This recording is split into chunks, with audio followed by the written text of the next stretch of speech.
Хаймуугаар бичиж хандсан уу яасан даа.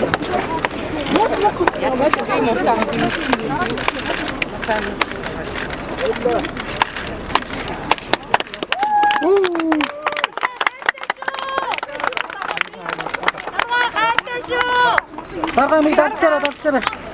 Яагаад? Мөнгө авчихсан тань таартай шүү. Тэгээд бодлоо.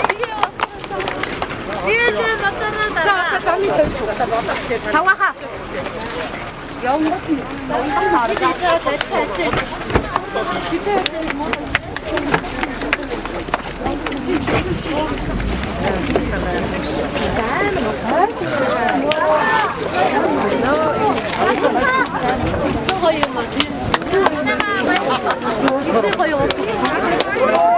Маргааш намын бэнд машин тавьж байгаа манай ах маань.